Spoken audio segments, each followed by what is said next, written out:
Good evening everyone. তো আজকে অনেক দিন পরে প্রায় তো রান্না করি, তো আজকে অনেক দিন পরে বৃষ্টি হচ্ছে, সবাই তো খিচুড়ি খেতে ভালোবাসে। তো আমার একটু কি জানি মনে হলো একটু চিকেন রান্না করি, চিকেন খাবো, তো নিজের হাতে বানাচ্ছি।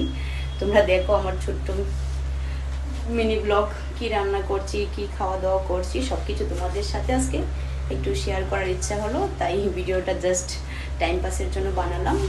আশা করছি তোমরা সবাই ভালো আছো। ভিডিওটা তো সব কিছু আয়োজন জাস্ট আমি কেটে কমপ্লিট করলাম, তো এখন আস্তে আস্তে রান্না হবে। চিকেন আমার সব কিছু রেডি করা হয়ে গেছে, কমপ্লিট। জাস্ট এখন রান্না করব। তো দেখো সব কাটা হয়ে গেছে আমার। দেখো এখন মাংসটা ম্যারিনেট করে রেখে দিয়েছি।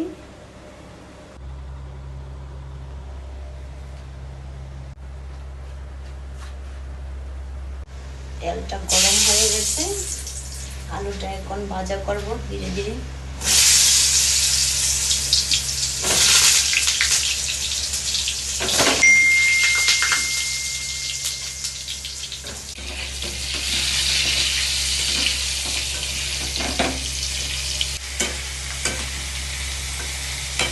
পেঁয়াজ, রসুন, আদা সব কিছু দিয়ে একটু ভেজে নিচ্ছি, একদম লাল যখন হয়ে যাবে তখন চিকেনটা দেবো, ক্যাপসিকাম সব কিছু দেবো ধীরে ধীরে।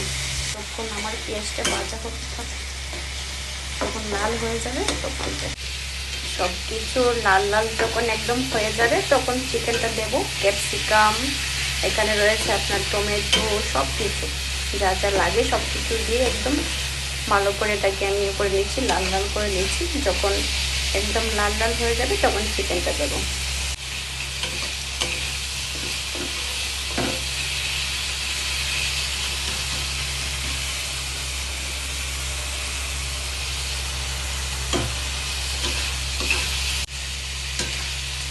চিকেন দিয়ে দিলাম, এখন ভালো করে এটাকে আমি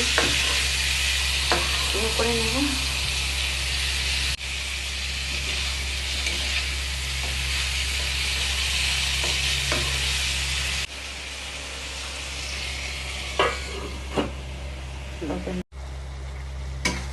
হালকা করে একটু জল দিয়ে দিলাম, দিয়ে এটাকে আবার রেখে দেবো। মাংসটা একটু কষতে যাবে, কারণ এটা হচ্ছে দেশি মুরগির মাংস, তো একটু সময় লাগবে বুঝতে পারছি, তার জন্য আবার দিয়ে দিলাম।